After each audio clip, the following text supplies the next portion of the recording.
Et bonjour et bienvenue dans cette nouvelle vidéo de présentation et de test produit. Donc aujourd'hui, c'est la marque Alloview qu'on connaît déjà, puisque c'est eux qui nous avaient fourni donc la caméra de recul, donc qui est en Wi-Fi.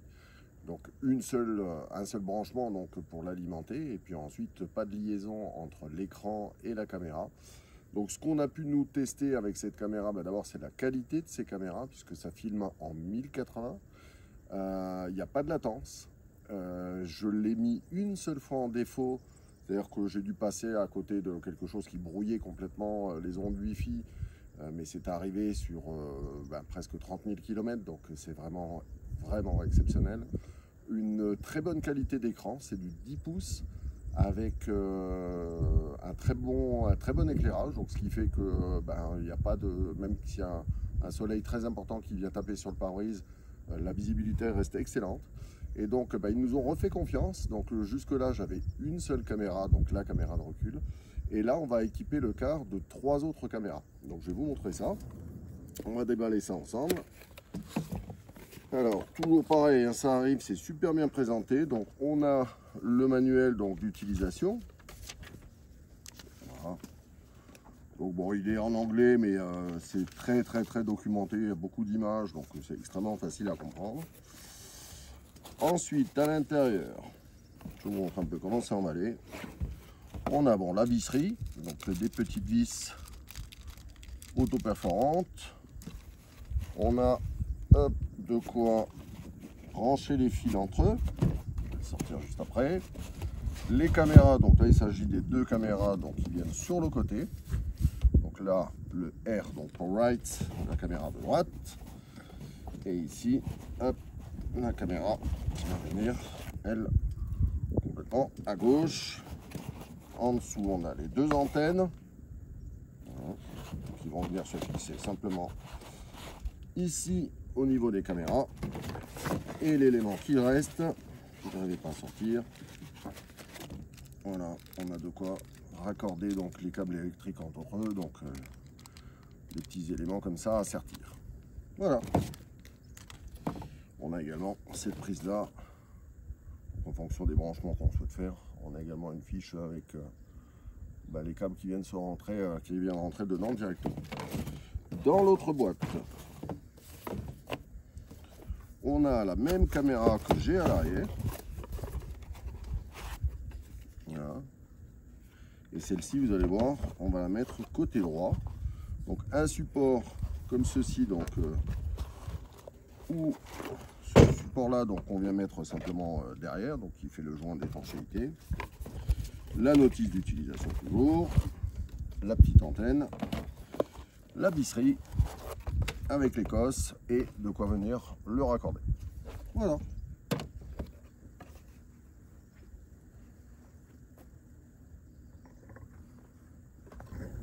Allez, regardez, on a déjà installé l'échelle.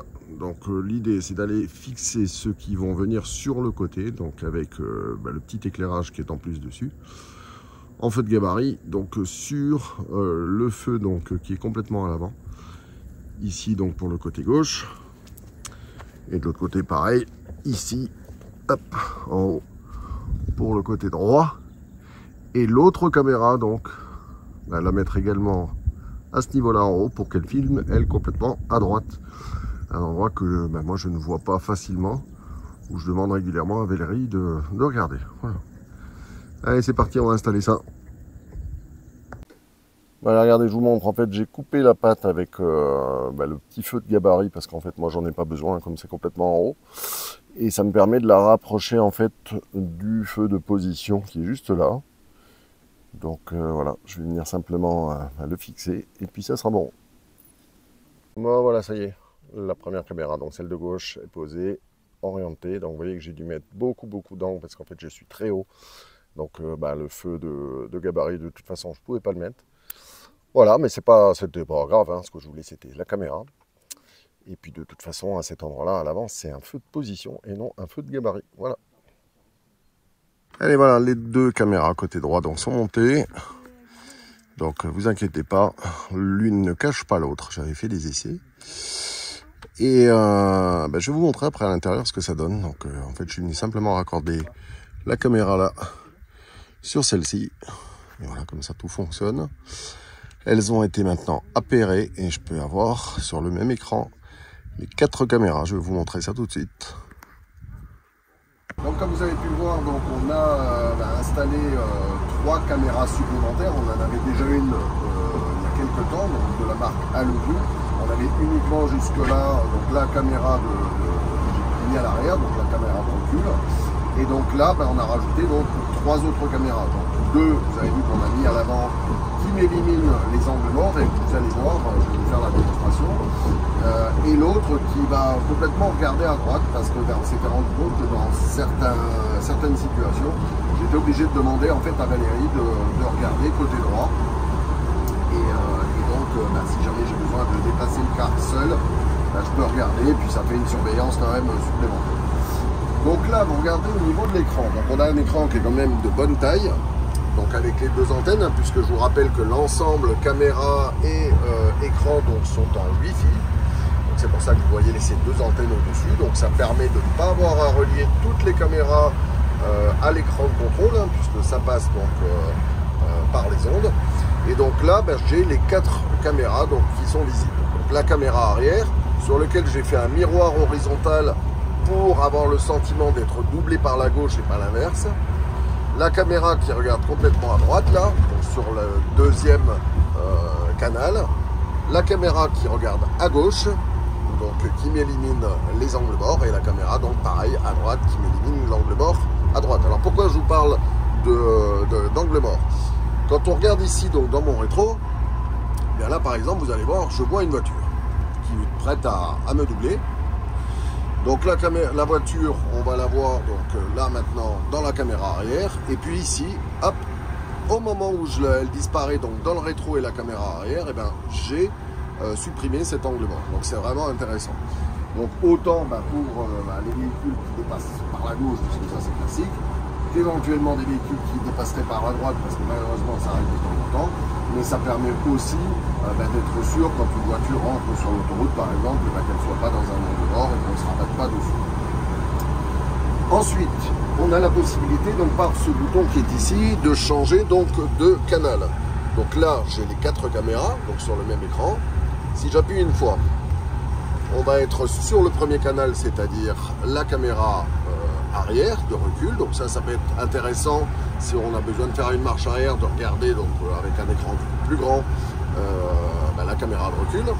Je rappuie une fois, je suis sur le 2e canal, c'est-à-dire la caméra donc située à droite et qui regarde donc le côté droit. Encore une fois, je serai sur le côté gauche pour les angles morts. Alors on va attendre un petit peu, là il y a un camion qui se prépare à me doubler. Et vous allez le voir dans la caméra.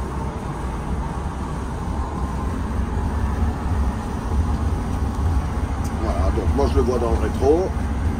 Et là il arrive dans la partie qui est un angle mort pour moi. Donc c'est vraiment intéressant. Et la dernière, donc c'est la caméra côté droit, donc pareil, qui élimine l'angle mort côté droit. Donc, je reviens sur les 4 écrans. On va appuyer un coup. Voilà. On retrouve bien nos 4 écrans, donc ils se remettent systématiquement donc à la bonne place.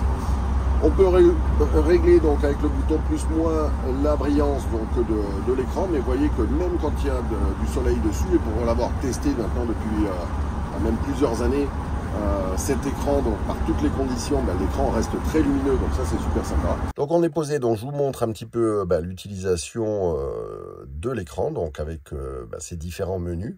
Donc comme on a 4 canaux, en fait, la touche menu ici va régler indépendamment chaque canal. Donc pour pouvoir régler, il faut choisir la caméra. Donc là, on prend la caméra arrière. On appuie donc sur le M de menu. Et donc, on navigue avec les boutons ici, plus et moins. Donc ici, réglage du volume, puisque comme je vous l'ai expliqué, chaque caméra a son micro. Donc on peut régler le volume. Pairing, donc c'est pour appairer les caméras, donc, mais ça ne se fait qu'au début. Picture, donc on va aller dedans, donc on peut régler la luminosité, le contraste, les couleurs et le fait de mettre en route ou pas les LED donc extérieurs. On revient sur le menu, on avance. Miroir, donc c'est ce qui permet de régler soit, alors on va regarder par exemple, hop, Là, la caméra serait à l'envers. Là, on est à l'envers, mais on voit de l'autre côté. Là, c'est à l'origine. Mais en fait, là, j'avais le sentiment d'être doublé par la droite. Donc, c'est pour ça que je suis venu ici, pour avoir en fait la route côté gauche. Je reviens donc sur le menu. Q-Mode donc, permet donc de régler la façon dont on va voir les écrans. Donc, soit uniquement 2 écrans, soit le 1 et le 3, le 1 et le 4, etc. Et à partir du moment où donc on peut en mettre 3, et quand on en met 4, eh bien c'est pareil. Hop, il y a plusieurs, je reviens puisque ça, il y a un mode automatique. Donc pour sortir du menu, voilà, soit 1, 2, 3, 4 comme c'est le cas actuellement, ou avec des plus larges ici et ici. Voilà. Donc on va rester sur le modèle donc 4 tel qu'il était. Je reviens sur le menu, Settings, donc là c'est les réglages, donc les caméras qu'on utilise, si on n'étend pas l'NTSC, si les LED qu'on voit ici, là sur le côté, sont allumés ou pas, et puis Autodim, donc c'est une correction du niveau de luminosité, donc il se fait automatiquement. Je continue, donc on a fait hop, les settings, voilà. Je reviens sur le menu. Scan, donc c'est pour scanner les différentes caméras qui sont raccordées. Parkline, donc c'est ce qui permet quand on fait des marches arrière d'avoir soit l'affichage, donc on va le faire pour que vous ayez l'exemple, voilà, hop. Et donc ça va fonctionner uniquement sur la caméra numéro 1. Voilà. Pour moi, c'est pas quelque chose que j'utilise, donc je vais l'enlever. Off, voilà. Menu. Là, ici, donc la fonction qui permet d'enregistrer donc sur toutes les caméras grâce à la carte SD donc de 256 Go qui est à l'intérieur. Et puis ensuite, Play, donc pour revisualiser ce qui a été enregistré. Voilà pour l'utilisation de cette caméra. Donc, une grande qualité pour l'ensemble des caméras, c'est du 1080p. Un bel écran bien lumineux, donc ça c'est quand même cool. Donc on revient sur les différents canaux, voilà, que vous ayez la vue de l'ensemble des caméras. Et puis ensuite je reviens sur les 4 caméras. Donc on est sur un fonctionnement en Wi-Fi, il n'y a pas de latence, je ne l'ai quasiment jamais mis en défaut. Une seule fois, sur un tout petit passage, en fait il y avait quelque chose qui devait brouiller le signal. Mais c'est vraiment arrivé qu'une seule fois, donc c'est vraiment pour nous un élément de sécurité et que je conseille une bonne marque, des bons produits, donc la marque Alloview. Je vous remets bien évidemment en descriptif un petit peu toutes les caractéristiques de ces produits-là avec les liens, le tarif, etc.